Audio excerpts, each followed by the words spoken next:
Luc Irénée Dabega, bonjour. Bonjour, monsieur Saré. Vous êtes homme de culture, chercheur indépendant.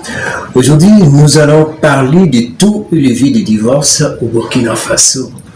Pour vous, monsieur Dabega, pourquoi aujourd'hui des individus, un homme et une femme qui se sont dit oui devant Dieu le monde, pour le bien et pour le pire, se séparent comme ça? Ah oui, aujourd'hui, c'est tellement compliqué, je peux dire que c'est pas le Burkina seulement. Ce phénomène est tout à fait mondial aujourd'hui parce que toutes les sociétés aujourd'hui ont abandonné ce qu'on appelle l'initiation, c'est-à-dire que tout ça s'apprend dès les bases. Alors que bon, à l'absence d'initiation, à l'absence des effets culturels qui peuvent nous permettre de vivre une vie ou bien une union durable, harmonieuse, surtout durable même, n'existe pas parce que vous savez que surtout quand on parle de l'Afrique et dans nos cultures, le mariage est d'abord une question de la famille, du clan, hein, de la société, de la communauté entière. Quand tu te maries, ce n'est pas uniquement pour toi, la femme n'est pas à toi. Et toi, le mari aussi, la femme n'est pas à toi seul. C'est pour non seulement le bien des deux familles. Et ça faisait que les liens d'harmonie et de social étaient encore plus solides. Et donc aujourd'hui, malheureusement, c'est comme on dit, la mondialisation et les choses, comme on peut dire, la civilisation moderne est venue changer vraiment les choses. Donc c'est un conflit de générations. Très, vraiment un conflit de génération parce qu'on a abandonné tout ce qu'on peut dire, les valeurs sacrées, c'est-à-dire sacrées et traditionnelles, oui, au profit des valeurs modernes. Donc c'est ce qui fait pour vous que deux hommes, ou bien un homme et une femme qui se sont dit oui devant Dieu le monde, se séparent comme ça. C'est facilement puisque c'est-à-dire leur oui ne viennent pas de l'intérieur, ce n'est plus intrinsèque. C'est-à-dire ce n'est pas ce qui fait l'homme. Vous savez qu'on apprend dans l'initiation, on apprend que c'est la parole qui fait l'homme. Si j'ai les deux cultures s'unissent et que tu as dit oui, je reste avec elle ou je reste avec lui, ce n'est plus les béabas de la société moderne. Ça veut dire même s'il y a eu des mésententes, il faut respecter la parole donnée. La parole donnée. Mais aujourd'hui, la parole n'est pas respectée. Ah, ben, aujourd'hui, c'est comme on dit, c'est l'argent qui fait l'homme, on s'en fout de ça, vous imaginez. Donc aujourd'hui, la jeunesse a quatre faiblesses que je détecte aujourd'hui, qui les poussent à aller vers le mariage. Quelles sont-elles, ces quatre faiblesses? Je peux dire d'abord, premièrement, il y a ce qu'on appelle l'esprit de concurrence, ça c'est de rivalité, c'est-à-dire oui, parce que mon ami s'est marié, ou bien il a une copine, ou bien voilà, il a déjà un enfant. Il faut que je fasse comme lui. Il faut que je fasse comme lui. Okay, ça, alors que tu n'es pas encore le premier point. Deuxièmement aussi, c'est comme on dit, la sexualité, c'est-à-dire l'envie de sexe, c'est-à-dire j'ai vu la fille, allez, j'ai envie, justement, c'est-à-dire son physique, j'ai envie de passer du temps avec lui. Voilà, bon, des erreurs peuvent s'advenir et on s'est dit non, bon, je vais assumer. À ce moment, vous n'êtes pas assez préparé, vous ne vous connaissez même pas. Troisièmement, c'est comme on dit, l'envie d'avoir l'argent. L'argent, ça amène vraiment à se jeter dedans. Peut-être que la fille, ses parents sont aisés, alors donc si je m'agrippe à elle, je peux devenir quelqu'un, ou comme on le dit aussi, il y a le monsieur, il a une maison, ou bien il a un petit boulot, ou bien il a commencé, il est fonctionnaire, il vient d'avoir un poste, il a découpé et on se dit non, je peux me jeter déjà à me donner à lui pour avoir, mais ce n'est pas d'abord parce que je me suis préparé pour être sa compagne ou bien son compagnon de vie. Vous voyez, donc c'est ça. Quatrième et dernier point. Ça, c'est le souci majeur. Je peux dire que c'est majeur parce que c'est comme on dit les religions aujourd'hui. Oui. Les pasteurs, les prêtres, les imams, ils poussent Hein? Les garçons, parce qu'ils vivent dans une certaine religiosité, eux, on veut qu'ils s'unissent pour n'est pas. Malheureusement, on ne les apprend pas, on ne les initie pas comment vivre ensemble. C'est-à-dire que l'enseignement n'est pas encore l'initiation, je ne peux pas dire éduquer, enseigner. Non, mais ça c'est carrément intrinsèque parce que c'est quelque chose que tu t'engages pour toute une vie. Et qu'il faut avoir la connaissance nécessaire, c'est-à-dire la connaissance de soi-même d'abord. Parce que ce soit dans la religion, c'est-à-dire la spiritualité, on parle de la connaissance de soi. Si tu te connais toi-même, tu peux connaître l'autre. En apprenant à connaître l'autre, c'est à ce moment que votre Dieu, vous pouvez connaître Dieu qui est dans votre foyer.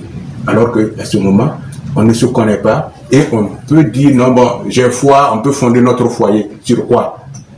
Pas sur la foi, à ce moment, puisque à ce moment, le gars n'a pas foi à la fille n'a pas foi, et on dit déjà, il y a un foyer. Il n'y a pas un foyer. La foi n'existe pas parce que on ne veut même pas espérer. On n'a pas appris à espérer pour que l'amour même puisse naître. Vous voyez, c'est carrément tellement éloigné. Parce que non, ce sont des lois, non, bon, questions religieuses, je me marie. Et par fini, vous entendez, vous trouvez que non, vous n'êtes même pas sur la même longueur d'onde, vous n'êtes pas sur la même étoile, vos rêves, vos aspirations ne sont pas les mêmes. Donc, il nous faut nous poser les questions nécessaires avant de nous engager dans le mariage. Et hélas, aujourd'hui, c'est ce que nous fait vraiment la plupart de la jeunesse, se jeter dans l'eau et se retrouver hors des choses. Parlons de l'émancipation, M. Dembéga. Oui. Qu'est-ce que vous entendez par émancipation? Émancipation, dans quel sens? De la femme. Est-ce que ça veut dire une femme émancipée, elle est égale à l'homme? Oui ou non? Ah non, quand même. C'est-à-dire, vous voyez, c'est les jeux de mots. Aujourd'hui, on doit éduquer nos sœurs, hein, nos filles, vraiment dans une certaine vérité et la connaissance des mots. Donc, la femme africaine, déjà, dès les bases, était déjà émancipée. Qu'est-ce qui le prouve? Vous imaginez que la femme avait toujours sa place dans la société africaine. Mais c'est cette place qui est ébranlée aujourd'hui. Apparemment, les femmes n'aiment pas cette place. C'est-à-dire la soumission à l'homme. Non. La société dit il faut se soumettre à l'homme. Qui a dit ça? Mais aujourd'hui, elles disent non, nous sommes égales aux hommes. Non, attention. Vous imaginez que faut pas qu'on s'invente, c'est-à-dire il y a celles qui n'ont pas compris, qui se disent cela, mais celles qui ont compris, la femme qui se dit même égale à l'homme, c'est qu'elle-même elle se connaît pas, parce qu'on dit que la valeur de la femme dépasse celle de l'homme. Son intuition, c'est une force. Voilà pourquoi j'aime quand les femmes qui sont qui viennent dans le je les définis. Je définis la femme comme le F, comme la force, le E, la force élevée pour mener le monde à l'excellence. C'est ça une femme. Ah, ok. Ça c'est votre définition. Ça c'est une femme, c'est une force. C'est la stabilité. C'est pas une flatterie de votre part? Non, il faut vraiment étudier ce qu'on appelle une femme. Étudier vraiment la femme. Sinon, il y a d'autres qui sont devenues une faiblesse. Même les Écritures saintes disent il y a des faibles femmes. Comme il y a des faibles hommes également. Oh, justement. Non. L'homme est toujours fort. L'homme, non.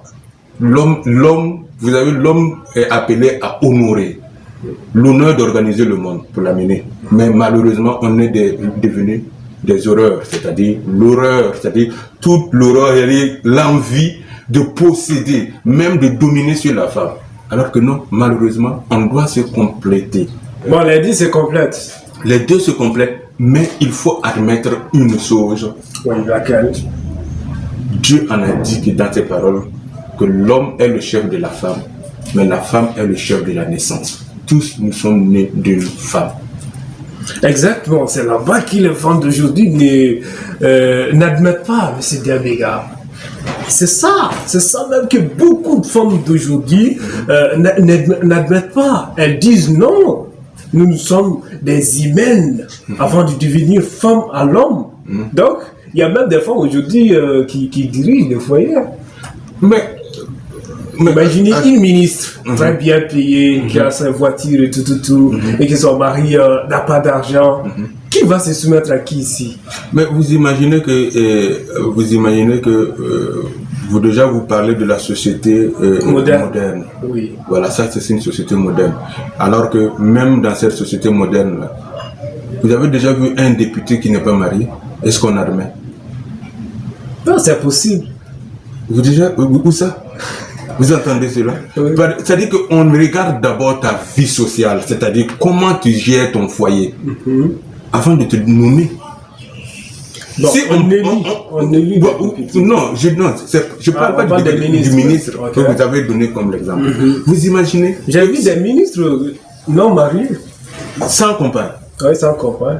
Où ça? Au Mali. Au Mali. Une jeune dame, elle n'était pas mariée. Elle n'était pas mariée. Oui, elle n'était pas mariée. Et puis elle est nommée ministre des Affaires même étrangères. Voilà. Oui. Et elle s'est pas régularisée. Bon, au fil du temps, elle s'est mariée. C'est-à-dire que c'est une obligation. C'est-à-dire que la morale. Ouais. Et c'est-à-dire que pour elle-même, ce serait une défiance morale. C'est-à-dire que la morale ne voudrait pas que... C'est-à-dire que c'est comme si c'était une femme légère. Pire encore, j'ai vu même un président non marié. Mais vous avez... Le président Hollande, il n'était pas marié. François Hollande. Vous imaginez que non, mais il avait déjà une compagne. Quelqu'un qui l'accompagnait au temps de ses compagnons. Bon, pour vous, M. Dembéga, qui doit choisir son compagnon, par exemple, ou sa compagne? C'est l'homme qui doit le faire ou bien c'est la femme qui doit le faire? Toujours. Merci beaucoup. Suivez-nous sur le web en tapant www.rdzl.com. Abonnez-vous à notre chaîne YouTube en tapant RDZ tout simplement. Visitez notre page Facebook en tapant RDZL officiel. Sur Twitter, tapez CI Sud Afrique. RDZL, notre voix.